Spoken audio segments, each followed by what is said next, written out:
আমি আইন অনুযায়ী সরকারের প্রধানমন্ত্রী পদের কর্তব্য বিশ্বস্ততার সহিত পালন করিব।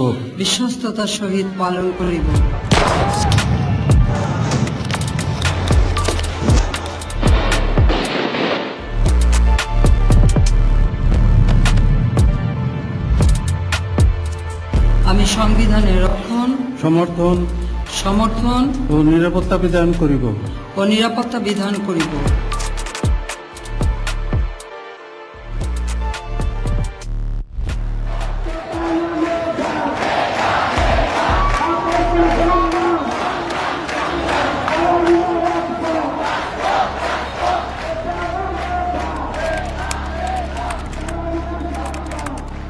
জুলাইয়ের আন্দোলনের প্রেক্ষাপটটা হচ্ছে জুনের 5 তারিখে যে কোর্টের যে আদেশের ভিতর দিয়ে যে আগের যেই সরকারি যে পরিপত্র ছিল পরিপত্র বাতিল করে কোর্টের আদেশ, এটার ভিতর দিয়ে বাংলাদেশের হাজারো সিমটম, ফেসিবাদের হাজারো সিমটম প্রকাশ পায়। যে ধরেন আপনার একটা বাংলাদেশের একটা কোর্ট যে আসলে ক্যাঙ্গারু কোর্টের মতো, গণভবনে বসে শেখ হাসিনা যেটা বলতো ওইটাই জাস্ট কোর্ট ওখানে একটা পেপারের মতো লিখে দিত আর কি। তো এটা স্বাভাবিকভাবে শিক্ষার্থীদের ভিতরে ব্যাপক ক্ষোভ তৈরি করে, কারণ আমাদের দেশের বাস্তবতায় বিসিএস বা সরকারি চাকরি এইটা পাবলিক বিশ্ববিদ্যালয়ের শিক্ষার্থীর জন্য বড় একটা লক্ষ্য থাকে। তারপরে আমরা 1 জুলাই থেকে বৈষম্য বিরোধী ছাত্র আন্দোলনের ব্যানারে আন্দোলনটা শুরু করি।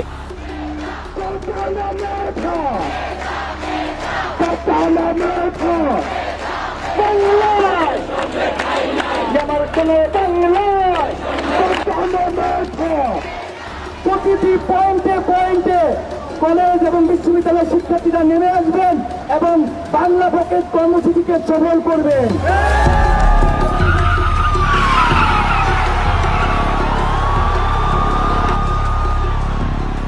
ব্লকেড মিনস কিন্তু অবরোধ, বাট আমরা অবরোধ নামটা ব্যবহার করিনি। তার কারণটা ছিল যে মানুষের মধ্যে যে একটা আতঙ্ক অবরোধের নামে, হরতালের নামে, তো এটাকে আমরা অন্যভাবে রিফ্লেক্ট করার ট্রাই করেছিলাম। আমরা কর্মসূচির দিন প্রচার করেছিলাম যে এই কর্মসূচি এমন কর্মসূচি যার মধ্যে দিয়ে আমরা জনমত তৈরি করব।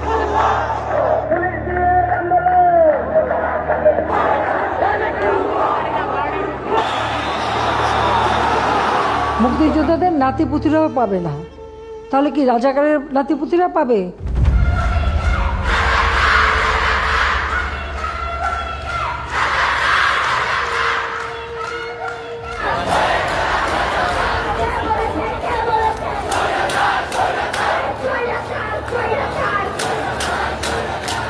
আমাদেরকে রাজাকারের নাতিপুতি বলে, তখন কিন্তু ওই অপমান বোধটাই সবার আসলে ট্রিগার্ড হয় এবং সবাই কিন্তু আসলে অপমানিত হয়েছে।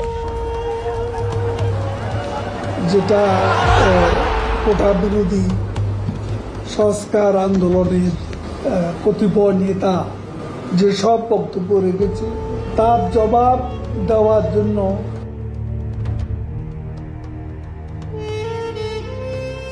একটি কথা বলতে চাই, আন্দোলন যাবে, আন্দোলন আসবে, বাংলাদেশ ছাত্রলীগ থাকবে।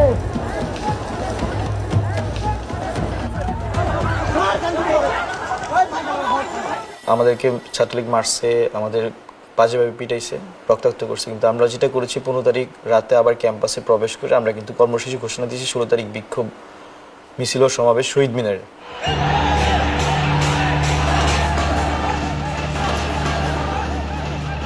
শহীদ মিনারে অনেক শিক্ষার্থীরা সেদিন জড়ো হয়।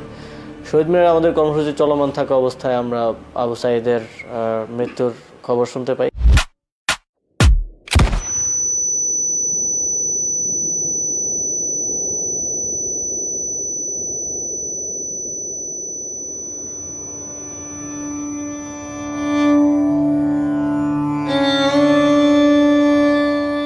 ছাত্রগুলা বুঝেছেন না, গুলি ছাড়বা ধরেছিল, তখন সবাই পালসি গেছে, ওই একাই ছিল।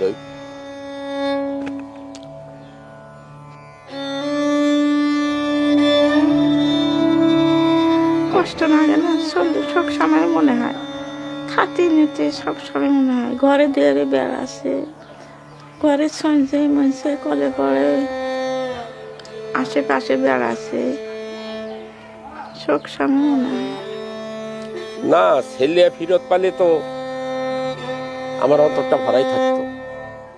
নয় কথাটা কি, গোটাল বাংলাদেশ দিলেও কি আর ছেলেটা ফেরত পাওয়া যাবে?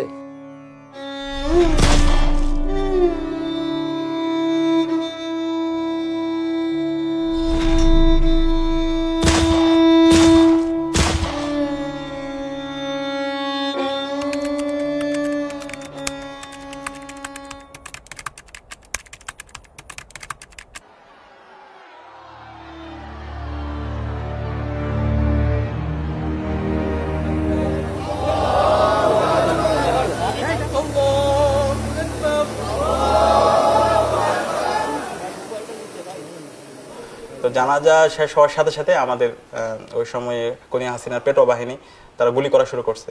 গুলি করা শুরু করার পরে সাথে সাথে সবাই একদম ছিন্ন বিচ্ছিন্ন হয়ে যায়।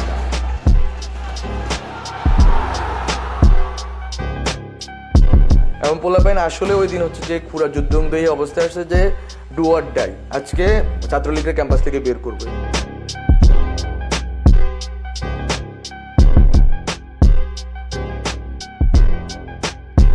আমরা তো হল পাড়ার সবাইকে বের করে দিচ্ছি বিশ্ববিদ্যালয় প্রশাসন। আগে ছাত্রলীগ বের হয়েছে, পরের দিন তো ছাত্ররা চাচ্ছিল যে বিশ্ববিদ্যালয়কে সেন্টার করে পুরো বাংলাদেশের মুভমেন্টটা আবার দাঁড়ায় যাবে, এবং যেহেতু শহীদ হয়ে গেছে, রক্ত পড়ে গেছে, ফলে তো আমরা রেজিস্টটা করবো।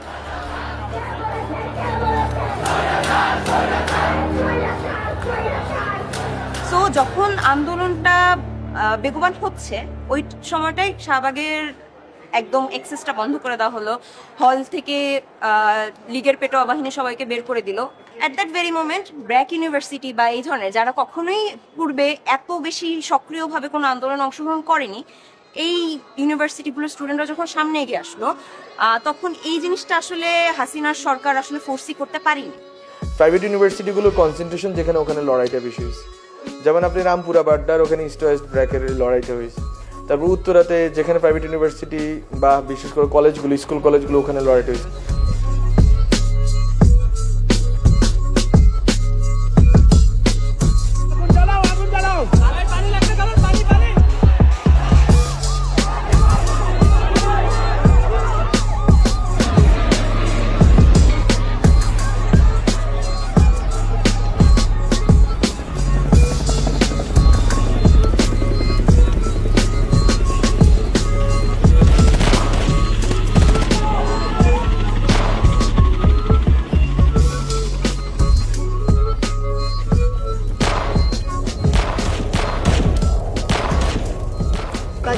ছি হাসি না, লজ্জায় পাচ্ছি না। মনে করো রবার্ট বুলি আছে না, রবার্ট বুলি খালি ছিটটা যায় গায়ে লাগছে। তো ওই সময়ের একটা ঘটনা যে একটা টিয়ার সেল মাদ্রাসার সামনে, মসজিদের সামনে এসে পড়ে, ধোঁয়া উঠতেছে। আমি দৌড়ে গিয়ে সে টিয়ার সেল নিয়ে আবার উল্টা দিকে তাদের সরে মারি। যদিও টিয়ার সেলটা বেশি দূর যায়নি, কিন্তু মানে আমার সাহস এমন মানে বেড়ে গেছে যে তারা আমাদের দিকে মারবে, মুসল্লিদের দিকে মারবে, আমরা এভাবে বসে থাকবো, এটা হতে পারে না।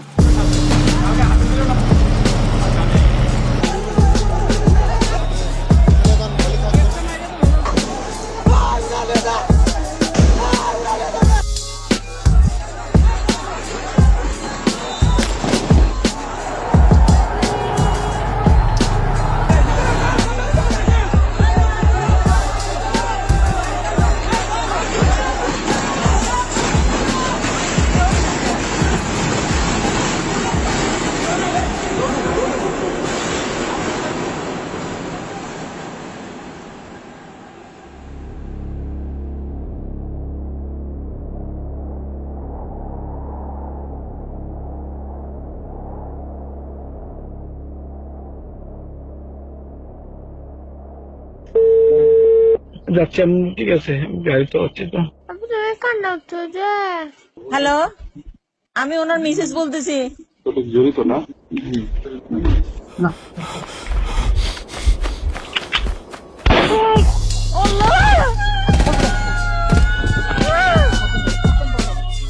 মানে হাসিনা তো পুরোটাই হচ্ছে যে একটা মানে বিভৎস একটা মানে কি বলা যায় একটা প্রতিহিংসা পরায়ণ খুনি মানসিকতার একটা মানুষ। ফ্যাসিজমের একটা মূল কথা হলো তাদের একমাত্র আইন হচ্ছে যে তাদের স্বার্থের সাথে যা সম্পর্কিত সেটা তারা দেখবে, যারা বিরোধিতা করবে তাদের শেষ করে দেবে। ফ্যাসিস্ট রেজিমের সময় কথা বলাটাও অসম্ভব ছিল গভর্নমেন্টের এগেইনস্টে, কারণ আইন প্রয়োগকারী সংস্থা দ্বারা এই প্রত্যেকটা একটা বড় মেকানিজম দ্বারা এই প্রত্যেকটা গুম এবং হত্যা করা, এমনও সিক্রেট ডিটেনশন সেল ডিসপোজ করা হয় এমনভাবে যে তাদেরকে লেথাল ইনজেকশন দিয়ে শ্বাসরোধ করে মেরেও ফেলা হয়।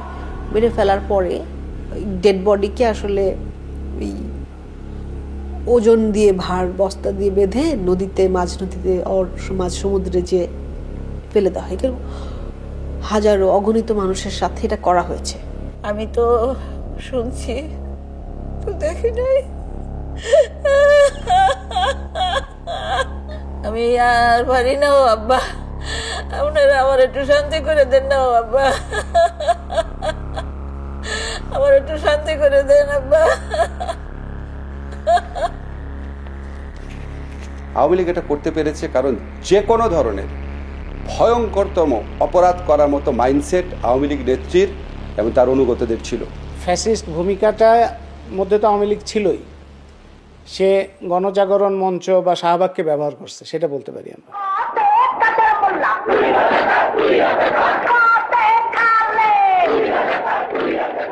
এবং ওইটা আওয়ামী লীগ তখন খুব দ্রুত, এটা আওয়ামী লীগ খুব দক্ষ এইসব বিষয়ে, পুরো জিনিসটা তার দখলে নিয়ে আসা। হেফাজতে ইসলাম ঢাকায় তাদের সমাবেশ করতে এসে গণহত্যার শিকার হলো।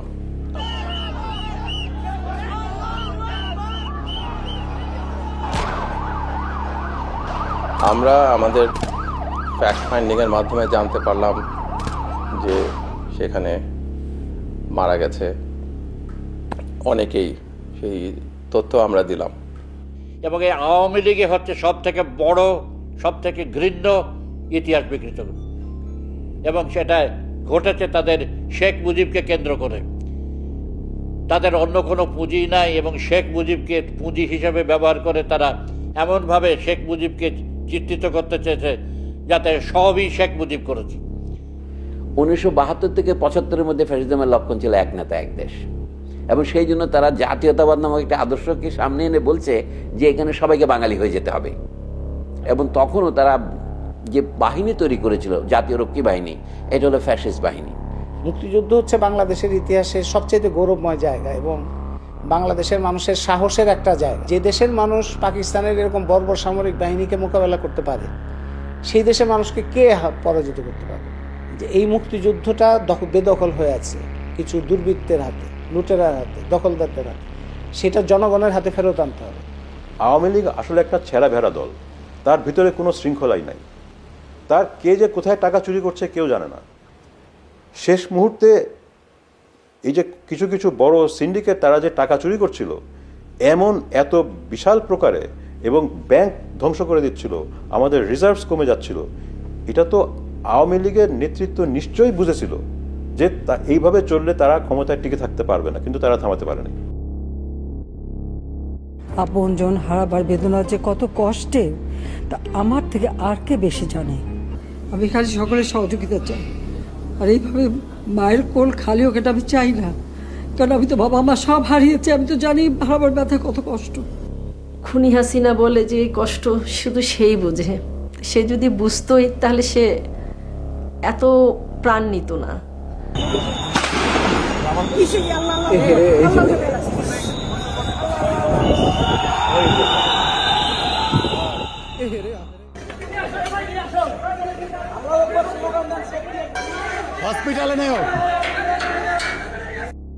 আমার ছেলেকে দেখলাম রেখে গেল একটা পায়ের উপরে, অনেকক্ষণ পর 30-35 জন এপিবিএন পুলিশ কর্মকর্তা 2 জনকে 1 জন ছিল যার নেতৃত্বে এটা হচ্ছিল।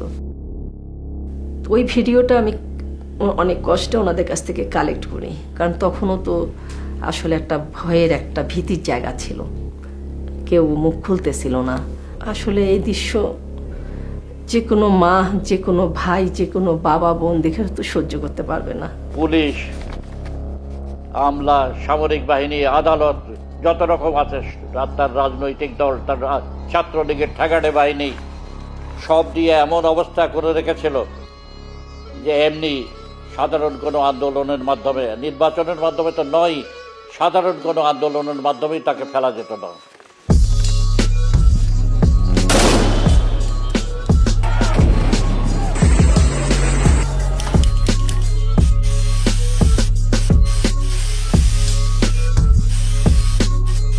আমি দেখলাম যে আমারই বন্ধু এখানে এই আজিমপুর এলাকায়, তারপরে হচ্ছে গিয়ে ধানমন্ডির ওইদিকে একজনের কাঁধের এখান দিয়ে গুলি গেছে, আরেকজনের পায়ে স্প্লিন্টার লাগছে। এখন যদি আমরা না বলি কিছু, আমরা যদি এখন না কি, তাহলে আঁকাআঁকি করার কোনো মানেই নাই।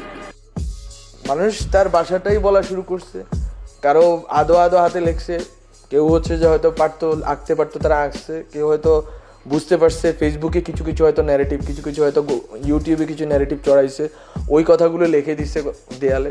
সেটা কেউ কাউকে আসলে বলে দেয়নি যে এটা করতে হবে। সেখানে মানুষের একদম নিজের যে চাওয়াটা সেটা উঠে এসেছে, এবং প্রত্যেকটা জায়গায় গ্রাফিতির ধরনটা ভিন্ন ভিন্ন, প্রত্যেকটা জায়গায় লেখনীগুলো ভিন্ন ভিন্ন।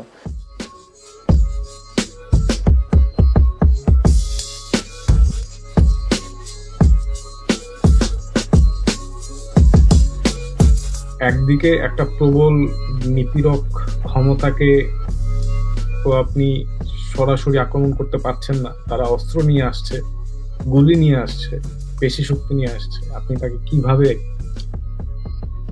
প্রতিরোধ করবেন? তো আপনার কাছে তো ভাষাটাই রয়েছে, তো ওই ভাষার লিখিত, কথ্য এবং চিত্রিত রূপ আমরা গণ অভ্যুত্থানে দেখেছি।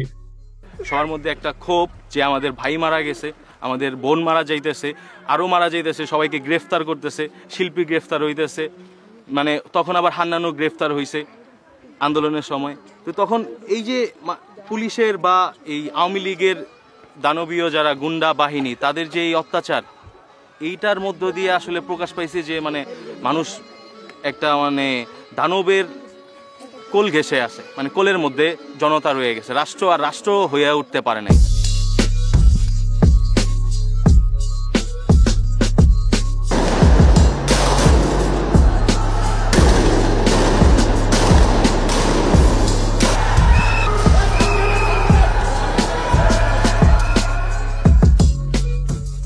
আমার ছেলে অনেক ভালো ছিল, পড়ালেখাতে এলাকা তো শান্ত ছিল, এটা বললো তো আমার ভাই আর কথা বলা হবে না, আমার অন্যদিকে আমার প্রশ্ন করতে পারে। আমার মনে হয় না মানে মরে গেছে, সেটা মনে হয় না, মনে হয় এখন চট্টগ্রামে আছে, আসবে এরকম। এই পৃথিবীটা যদি বিক্রি করা লাগতো, আমি ওনার মৃত্যুর আগে জনতার আগে চলে আসতাম। 6 ঘন্টা লাগাতে না মাত্র সুবিধা করতে আসতাম। আমার একা মাথা না থাকার কারণে আমি ছেলের জনতার পাইনি। খুনি হাসিনা সরকার দেশের মানুষের প্রতি দায়বদ্ধতা ছিল না, দেশের মানুষকে ভয় পেত না। যদি খুনি হাসিনা সরকার ভয় পেত, পরের নির্বাচনে যাওয়ার যদি অংশীদারিত্ব থাকতো, তাহলে কিন্তু দিনে দুপুরে প্রকাশ্যে 2000-এরও বেশি মানুষকে হত্যা করতে পারত না। আমরা ইন্টারনেট বন্ধ করতে বাধ্য হই। 4G আমরা কিছুটা আমরা কমিয়ে 2G-তে নিয়ে আসলাম। কেন নিয়ে আসলাম? কখনো ইন্টারনেট শাটডাউন হয়নি। আমরা ইন্টারনেট বন্ধ করিনি, ইন্টারনেট বন্ধ হয়ে গেছে। কিন্তু যখন ইন্টারনেট শাটডাউন করে দিল, এটার ফলে যেটা হয় যে একটা হিউজ সোশ্যাল মুভমেন্ট আপনার ডায়াসপোরা সেকশনে, মানে আমাদের বিদেশিরা করেছিল। দুবাইয়ের বিভিন্ন শহরে বিক্ষোভ মিছিলের অভিযোগে 57 জন প্রবাসী বাংলাদেশিকে গ্রেফতার করেছে দেশটির পুলিশ। যখন রেমিটেন্স কমপ্লিটলি বন্ধ করে দেয়, তখন এটা আমি মনে করি যে একটা বড় ভূমিকা রেখেছিল। আমাদের যত রেমিটেন্স আছে সব আমরা হুন্ডিতে ছাড়বো। আন্দোলনের টাইমে যখন নেট অফ করে দিল, অনেকে হচ্ছে সার্ভার বানাইছে, সার্ভার বানায় ইন্টারনেট ছাড়া যোগাযোগ কিন্তু রাখতে পারছে। হ্যাঁ, আমি যেমন এটা যখন দেখলাম আমি লাইক ওয়াও, সরসারি।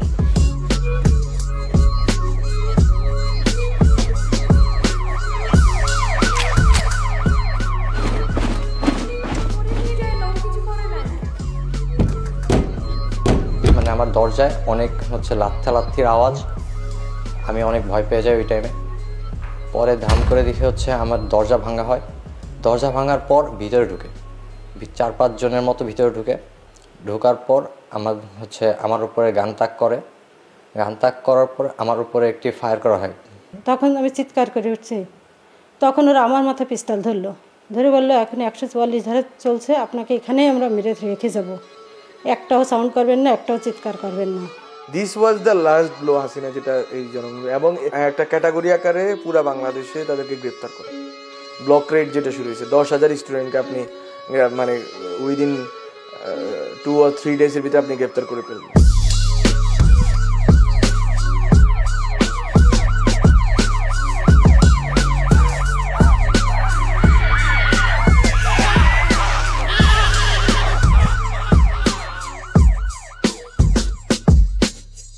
মানে আমার চাকরি জীবনে এরকম মানে এত গুলির ডেড বডি কখনো দেখিনি।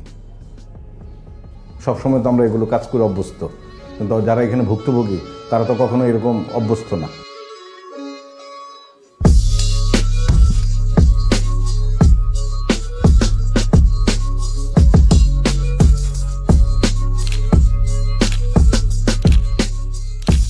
দেখলাম যে একটা লাশ বের করতেছে, পাটা খোলা। তো পাটা হচ্ছে বাচ্চার পা। আমি দেখে খেয়াল করলাম যে এটা বাচ্চার একটা পা। তো আমি ছবি তুলতেছি, ছবি তোলার পর সে আমাকে বলে যে আপনি ছবি তুলছেন কেন? মানে আমার মেয়েকে যদি আপনি ফিরিয়ে দিতে পারেন তাহলে আপনি ছবি তুলেন, না আমার মেয়ের ছবি তুলেন না আপনি।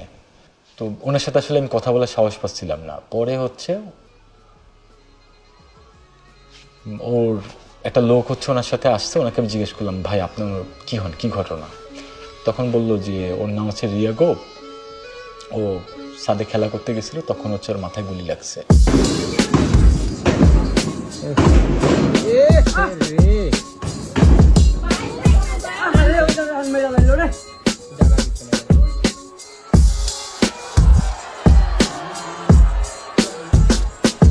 তখন মনে হয়েছিল যে কোনো মুহূর্তে আমার কিংবা আমার আরো সাথীজন যারা আছে তাদেরও মৃত্যু হতে পারে, কিন্তু সেই ভয়ে যদি আমরা বসে থাকি তাহলে যারা প্রাণ দিয়েছেন, শহীদ হয়েছেন, তাদের স্পিরিটকে আমরা সামনে নিতে পারলাম না, তাহলে তো আমাদের পরাজয় বরণ করা হলো।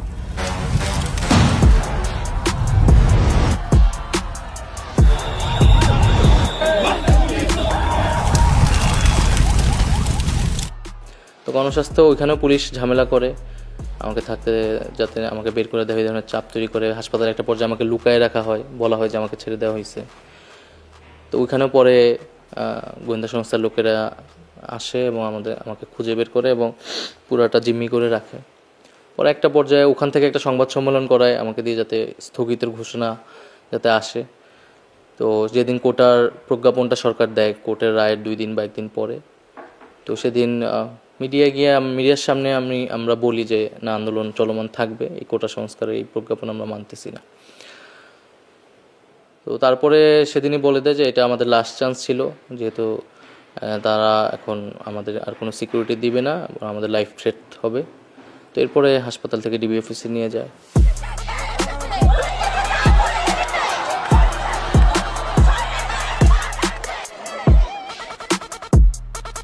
মানে যেই সপ্তাহে হামলা হয়েছে 15, 16, 17, 18, 19, এই শুক্রবার পর্যন্ত কারফিউ, শনিবার থেকে কারফিউ হচ্ছে। এই শনিবারের কারফিউ থেকে একটা সপ্তাহ গেছে, পরের সপ্তাহ হচ্ছে ডিবিতে ছাত্র সমন্বয়করা আছে 2টা সপ্তাহ। এরপরের শনিবারে তো যে 3রা আগস্ট আমরা যে মানে 1 দফা ঘোষণা করলাম। এই 2টা সপ্তাহ হচ্ছে জনগণের লড়াইয়ের সপ্তাহ।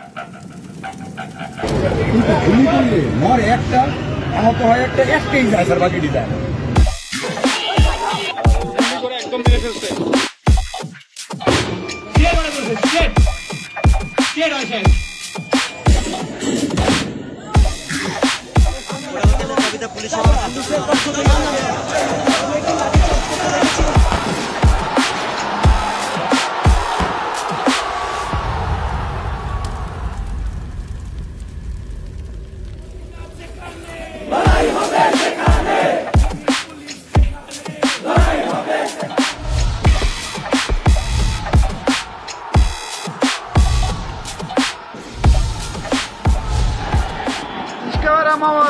মিছিল পুরোই আগুন।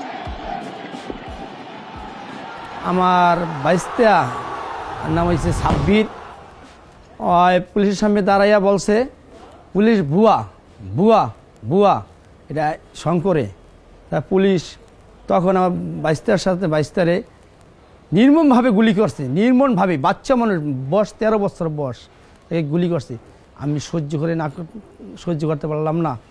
তখন আমি আমার যত শ্রমিক ভাইরা ছিল তাদেরকে নিয়ে আমরা পুরো রাস্তা নেমে গেছি।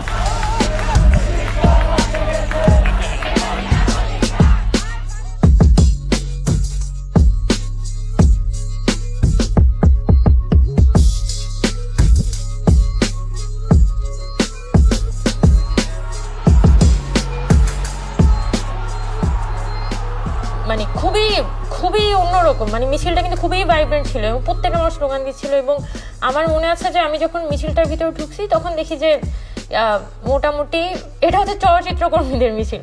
সেদিন আসলে আমি টের পেয়েছিলাম যে এটা হচ্ছে শেখ হাসিনার একদমই লাস্ট যে খুঁটিটা, যেটা আসলে মানে একদমই থাকে না যে একটা রেজিমের আসলে কোন কোন গ্রুপগুলা, কোন কোন সাপোর্ট বেসগুলো আসলে নাই হয়ে যাইতে হয় একটা রেজিম ফল করার জন্য। এটা হচ্ছে একদম লাস্ট অফ দ্য লাস্ট। কিন্তু এই ব্যাপারে ছাত্র সমাজের একটা কনসেনসাস ছিল, কারণ 2018 সালের যে কোটা আন্দোলন, 2018 সালের যে সড়ক আন্দোলন এবং 16 বছরের স্বৈরাচারের সবটা মিলিয়ে যেই ক্রোধ, ক্ষোভ, ঘৃণা তৈরি হয়েছিল, তার একটা উদ্গীরণ যে এবার ঘটতে যাচ্ছে সেটা খুব স্পষ্ট ছিল।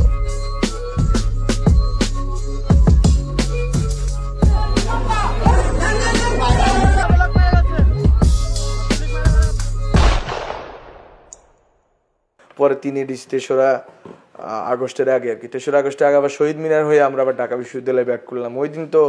ওই দিনে আমরা বুঝছি যে আমরা ব্যাক করছি, আর কেউ ব্যাক করতে পারবে না। আর এটা আর কি, এটা লাস্ট এন্ড গেম হাসিনার জন্য।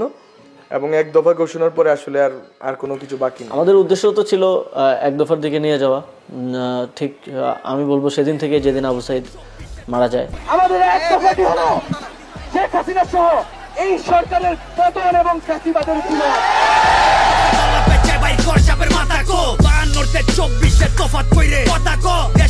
স্বাধীন তাইলে খেষ্টা কইরে কথা কর, ভাই বোন মরার রাস্তায় তোর চেষ্টা কইরে কথা কর। কাল সাপ করছে গলা পেঁচায় ভাই কর সাপের মাথা কো। জোর যার মুল্লুক তার আগে কম মুল্লুকার, লাঠির জোরে কলম ভাঙে শান্তির নামে তুল্লক খার। গাইল মারলি পশু মারলি মারতে আইলি আজ আবার, রাজা যখন প্রজার জান লয় জিগা তাইলে রাজাকার। আমার মানচিত্র কান্দে আইসকা দেখা দেশের হাল রে, লাল সবুজের পতাকা মা পুরাটাই দেহি লাল রে। তলোয়ার একাডে জাগর হওয়ার কথা ঢাল রে, বাপের জিব্বাই সইতারে না উচিত কথার ঝাল রে। কর দালালের মাইরে মাইরা দেশের বাইরে, দলের বাইরের শেল্টার লইয়া মারস নিজের ভাইরে। যখন দেশ বেচা ক্যাশ করস দেশ প্রেম যায় কই তোর, মাইরা জাগর মাথা ফাটাস মারতি হইলে বইন তোর। মাইয়া পোলা ফ্রন্ট। আর আমার ছেলে তো সন্ত্রাস না, আমার ছেলে তো কোনো মাদকাসক্ত না, আমার ছেলে একটা স্টুডেন্ট। ও বিচার মিছিলে হয়ে গেছে ছাত্রদের সাথে আন্দোলনে। একটা ছেলে ছিল আমার, একটা গুলিতে আমার পোলা যায়, সব স্বপ্ন শেষ। কিন্তু সরকার যেন এই রক্তের সাথে যেন সরকার বেইমানি না করে, সরকার যেন বিচার করে।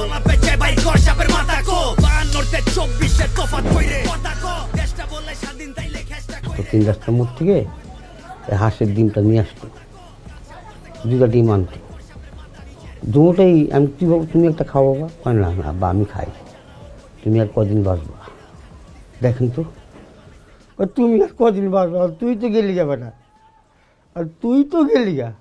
আমি আমার ছেলে নিরীহ ছেলেটা কেন মারা হইল বিচার চাই। ভাই বোন মরার রাস্তায় তোর চেষ্টা কইরে কথা কো, কাল সাপ করছে গলা পেঁচায় ভাই কর সাপের মাথা কো। 52